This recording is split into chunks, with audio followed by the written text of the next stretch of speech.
going on, Card Fighters? We're actually going to do a deck discussion here for the Mega Flare Nova Grapplers. So we have a deck profile, reference that, but this is going to be, we're talking about other options you can run. Anyways, we got Josh here, who's the main pilot of the deck. Go ahead, Josh. What's going on, Card Fighters? In our last video, I showed you a kind of aggressive deck that maximizes the effect of the Legion and Cap Butler's skill, allowing it to restand. It's the Japanese one he really profiled. Yeah, it's not an original build. I claim I didn't have any effect on it. That's something I copied straight from tournament standings in Japan. But its hyper aggression allows it to just maximize the effects of these cards. So I'm gonna kind of tone it down and show like an American twist or a more conservative build or other options you can run right now. And so we're gonna start off with grade zeros. I still think no matter what, Transmitigation Robot or Evolution Mariah is your starter because it's transmitigating Evolution. Here's a couple other options that can be played and won't necessarily hurt too bad. First off, we have Energy Razor. Now, Energy Razor's skill is Counterblast 1 and put this unit into Soul when attack hits that when attack hits a Vanguard that this unit boosted. If you do, choose up to 2 of your rear guards with Razor and stand it. Now, your Vanguard has to be at Legion in order for the timing of this effect to happen. And it doesn't give you any early game pressure. You might swing it out rather than behind the Vanguard, to give that column. So you're doing the traditional rear guard, column pressure because that's what Novas are kind of about. I disagree with the not early game pressure. Obviously, with your grade 3 switcher, you're getting you have a 4K body. Again, he's going to prevent you from getting that. If you 10K no pass. The 10K no pass. He's late game, but again, you don't have to commit another card if you put this into your soul and fail it. It's like he's out there, and then you actually know you're going to hit. You're going to hit his effect and stand up and get a couple extra attacks out of it. It's true. It's not bad. It's just, that's an option. Knowing that there's only 5 grade 3s in the deck, hitting that, it's simply too crucial. That the extra pressure comes from Cap Butler alone. Simply as that. Okay. Another option that I like, and I've seen a lot of people run, is you run Battle Razor. Now, Battle Razor is a stand trigger with Forerunner's capability. It calls back, and after it boosts up to 7K. It gains a 4K when it boosts, and it cycles back into the deck. But what this does is you gain 1 extra slot for Cap Butler since you're not starting off with a grade 0 starter. So you can have an additional grade 3 or additional grade 2, whatever. It's not terrible. It maximizes the effectivity, I guess, of having an extra grade 0s in your deck. Yeah, definitely putting a trigger out there. You're only gonna have to put 15 triggers in your deck because you have 16 out there. However, stand triggers, I don't think you run a lot in this deck. You want to have as many criticals as you can, but just having him out there just so you can fit the extra Cap Butler in if you want to run more grade 3s. Other than that, there is a grade 1 and a grade 2 I do not have from the comic set. That when this unit is behind them in column, they do gain additional power. I believe the grade 1 is a 6K body that gains +6, so puts it at 12. With a 7K boost, puts it at 19. And the grade 2, I think, is a 7 that gains 7K, which puts it to 14. So you get early pressure, but upon boost, the thing goes back into your deck regardless. So you lose that. And stand triggers, they're just not that meta right now. That's kind of it for starting Vanguards. They introduced a special stand trigger for Nova Grapplers this set, which I like. I just wish stand triggers were better, or at least more used. It's an energy charger. It's a Soul Blast 1 draw instead of Soul Blast 2, and then you put it back in the bottom of the deck. Not bad. It helps cycle. It's a 10K shield. It's a card potentially in hand, so... Yeah, it's just nice, you want to draw your 3s because obviously you're not running a lot in the deck, or not normally. It's stand trigger, not too often. So on to grade 1s, besides the pitch draws, 10K 1s, and what's it called? Quintet walls that I showed you in the earlier video. we got Jet Razor here. Jet Razor was a promo, and he's like a Blank Marsh, if you're familiar with the Beast Eating Nova Grapplers. Upon boosting, if the attack hits a Vanguard, I believe, it moves to Soul and restands another Riser. So the same unit that hit could be restood. Early pressure at cost of a counterblast, you lose the boosting unit, but it's a good card. Early pressure, in my opinion. I'm just worried. The deck's not about getting pressure from your rear guards. It seems like most Novas are about getting pressure from your rear guards. Obviously, with this deck, you're going to have your Cat Butlers. You're going to want to get that extra crit from your Vanguard. So, again, getting other rear guards that help your rear guards in the deck, I don't like it. That being said, knowing the deck, especially your opponent knowing the deck, they may bank on your Vanguard. Hitting this, completely unexpected, it may throw off their block. I mean, if you can make your opponent have to second guess a block because the rear guard's going to restand, and then in the back of their mind they're worrying about that grade 3 restanding plus critical, it's early pressure. Again, counterblasts, depending on your build, are very sparsely used in this deck. And Nova Grapplers being around as long as they have pretty much every card that a clan can have as far as unflipping, pitch drawing, damage inducing, etc. So, on to another grade 1 that has potential of being ran. Oh, I'm sorry, I skipped it. Let's put the. All right, we'll start. Put those two out there. Well, we'll start with what is it? Reserve Razor. He's your 10k Legion booster. However, he's kind of outshined by Carving Razor, who has the same effect, essentially. Carving Razor gains 2k when there's a Razor in front of it, so if you're at Legion, he gains 4k. So he's a 10k booster for Legion, 8k boosting for rear guards that have Razor in front of them. So not necessarily to run him if you're going to run him. He has the same effect in center rear guard as he does better effect in, split out rear guard position because he can boost 8k to all your other rear guards. Tech-wise, I think this is your best bet as far as any other booster in the deck goes, unless you're not running Razors at grade 2. Yeah, I mean, most of your rear guards are going to be just, if you can get Cat Butler and you need some extra pressure, he's going to be good from your rear guard columns. Again, he's not going to help you out at all. I just think if you can get your Cat Butler, he's good. Yeah, he's outclassed. He's just outclassed. Yeah, there's no need for him with him. That being said, Johnny, I don't know if you have anything to inquire. Same thing with your 8K vanilla. It's the same thing. You're running mostly Razors at grade 2, so there's no need to have the 8K body. Maybe defensively on that one grade 1 turn, but Carving Razor's boosting to 8K every turn. So it's just not necessary, even though Tough Boy is my avatar. Tough Boy, and he's actually, and let me kind of skip ahead here. Tough Boy's going to be good if you're going to run Special Interceptors, which I know we're going to talk about later. But Tough Boy, to get your 16K column there. Well, so that's true. Another good thing about Tough Boy. We'll get to specials because he's not a Razor, so yeah. he's not. That's true. So Tough Boy, if you're not running Razors, a heavy grade 2, then you might want it. I didn't mean to skip ahead, That's but okay. I thought that needed to mention. Anything else to add before we go on here? Next up is Nova Grappler's grade 1. When it's placed on flip, if you're running the Perfect or the Jet Razors and you're running the other grade 2 Legion or Quintet Walls or whatever, and you do end up needing or planning on running a heavier counterblast build and you have the open grade 1 slot, Claydol Mechanic does the job. Just as it's placed, it unflips one. It's a 7K booster. It's kind of cut and dry, but it does what it's designed to do. I've seen more often my opponent needing the counterblast for the quintet that they run 4 of. Just needs to be in the deck. All right. I mean, yeah. So, another grade 1 that is, a Nova Grappler kind of standby that a lot of people use is Dancing Wolf. It's a 7K booster that every time it's restood gains 3K.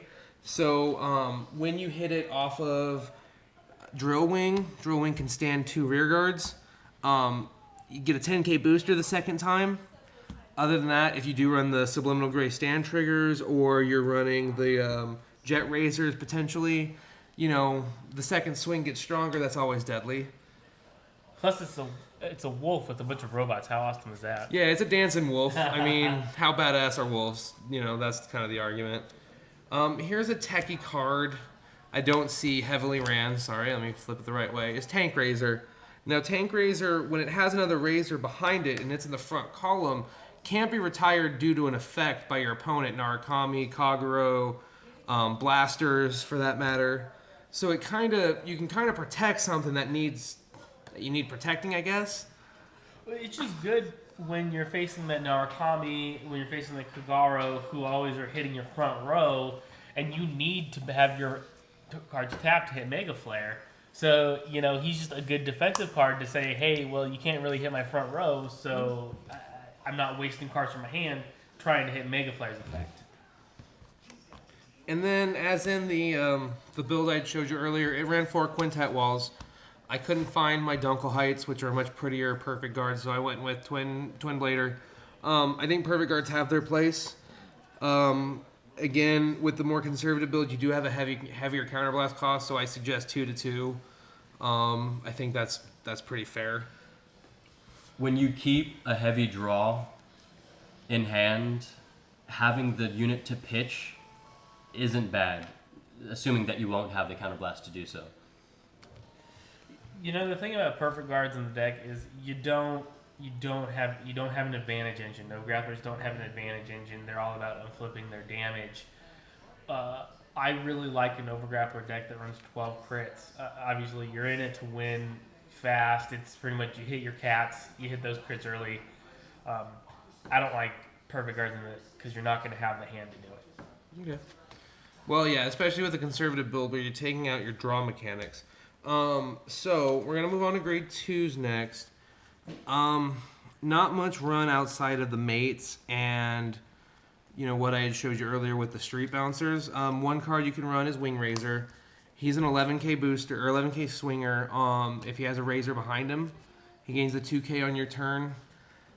19k with the carving Razor behind him, not a decent number, doesn't change the block at all. If you have Wolfie, you can get to 21 if you reset the Wolf. Yeah, that's kind of your... No, because he has to have a Razor, I believe, to restand. No. Yeah, he has to be Razor, so Wolfie doesn't necessarily work with him. Just an option. I don't like him. I don't think a lot of people run him. Again, Nova Grapplers have pretty much every utility card they could need. I find that the grade 2s in this deck are more open. You run 4 and 4 of each mate, but then you have 2 or 3 grade 2s to play with, whether you have them be... street bouncers to draw cards, hungry dumpties to unflip, maybe another grade 2, the high speed Razor custom or whatever. They're good. If you need to unflip wherever you have the extra cost or the extra slot, this deck has some easy switch out options. Again, 10k vanilla. The grade 3 is not worth running. It's your standard 10k mate, 10k grade 3. Good from a defensive standpoint. You get stuck, or you're just riding on grade 2. That 20k block is usually a no pass or a very strong. It's a hard to hit thing. Right, because people are swinging 14. So. Usually 14. Mm-hmm. But that's kind of it. It's kind of wasted in the deck. It's just if you're a defensive player. Again, same with defensive players, like we showed you with the Tough Boy. I do like special interceptors, maybe not right now in this format, but I can completely justify them, especially with all the soon to come and current you can't guard with Perfect Guard stuff coming out. I mean, there's so much of that already with Gold Paladins right now. Who else does that? Genesis, and I know they're not top tier decks, and not a lot of people are using them. But again, you have 2 10k interceptors. That's a 31 by themselves, and then you can use your zeros. So it's really good. Obviously, he's good with Tough Boy because you're getting your 16 columns. But other than that, it's just okay. I gotta say, I personally have lost a game with Sinbuster due to that ability, the intercepting to 10k. I haven't seen it become what they call meta, although I could totally see that in the future. Yeah, especially with Great Nature getting it, Steampunk, Chrono Triggers, whatever getting it, and who else? Well, Aquaphor says you can't guard, period. Well, the Great Nature is just nice because it gives it to the rear guards. Which Yeah. is nasty. Yeah, so it's tough. Now, here's an interesting card that will win you a lot of local tournaments, but heaven forbid you actually want to compete nationally, it's not going to be allowed. Frozen Ogle allows you, it's just, you run 2 to 4 of him, and it's essentially running 4 to 8 or 6 to 8 Cat Butlers in your deck on the turn you Legion. The turn you Legion, you swing a 9 at their 11, you fail, you counterblast, you move them to soul, you pull your Cat Butler straight out of your deck. And guess what? Now, your opponent has to block and you can restand. So I like him a lot, but he's not going to be viable in major tournament, just in American locals. We don't have clan fight rules, so if you want to, I mean, honestly, you could justify him in almost every deck if you just need to get a card out there. If there's one specific card, yep, Ogle breaks a lot of decks. He really does. I like him. I've used him, but it's just, if you're preparing for some major tournaments, he's not. He'll just make your deck good, for I want. You want that store credit, You want that. How important is that $11? Hey, a lot of times it could be really important. As far as grade 3s go, your grade 3s are set for this deck. Yeah, you can't. The only thing I could justify, I could even possibly understand, would be going Mon Blau Cougar instead of the Phoenix Drill Wings. Break Ride, it stands all your rear guards at a counterblast. Plus, it puts your dual flare at a 30 unboosted. And it stands, like I said, stands the rear guards. I don't. Well, yeah, running a 30 unboosted mega flare. Yeah, it's gonna be awesome, and if it restands, guess what? You know what I mean? I mean, there's plus crit. They're gonna have to take that. They're gonna have to take it. So do you run 12 crits with Mon just because you want to hit that 3-4 crit turn? Yeah, I think most of these decks should run minimum 8 crit, just because that's kind of how the deck runs. Obviously, there's the school of thought your Vanguard's always going to be critical, so you should run heavier draw to make sure you get the cards you need. But the deck punishes you for every attack you let through is pretty much, I think, kind of how it's themed up. Besides Mon, there is Perfect Razor, which I don't have. He's the old Razor build. Upon put in play, he sucks all Razor rear guards into Soul, gains 3k for every Razor in Soul, and then goes critical if I believe there's 6 or more.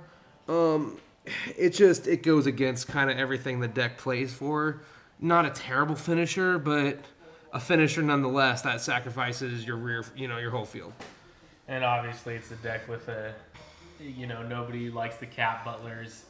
Obviously, it's gotten hit in Japan. It hasn't gotten hit here yet. Will it get hit? Who knows? Again, it's still going to be a pretty solid deck. I think even with two Cat Butlers. In a more conservative build, you'd run probably like I'd say 6 grade 3s, 2 more of him to maybe 3 more Flare Wings. I do like Flame Wing, or Phoenix Drill Wing. Just because it's a counterblast 2, restand 2. Plus, Cat Butler does restand them. They're not plus critical. It's not a bad thing anytime you have your Legion restand. They are stronger than Dual Flare because they gain the plus 3k if they have another person in the middle column, which they do at Legion. You know what I mean? So your column's going to be better. Your rear guard pushes are going to be better. And then if you pepper in your Jet Razor, you have a Cat Butler, so they don't want the Vanguard to hit because the Vanguard's going to restand, and then they don't want this to hit because it's going to restand this unit here. You know what I mean? That's how Novas were supposed to be played. Cat Butler kind of changed up how Razors, I think, were originally mastermind thought up or whatever. But I mean, I think the ruling is just kind of bad, where it really changed the whole theme of it. It did, absolutely. So, but it's again, whether you like the rule or not, it's there and you have to beat it. All right, well, thanks for tuning in, guys. Tell us what you think. Subscribe, like us. We'll be posting up lots more videos. Thanks for spending time with us.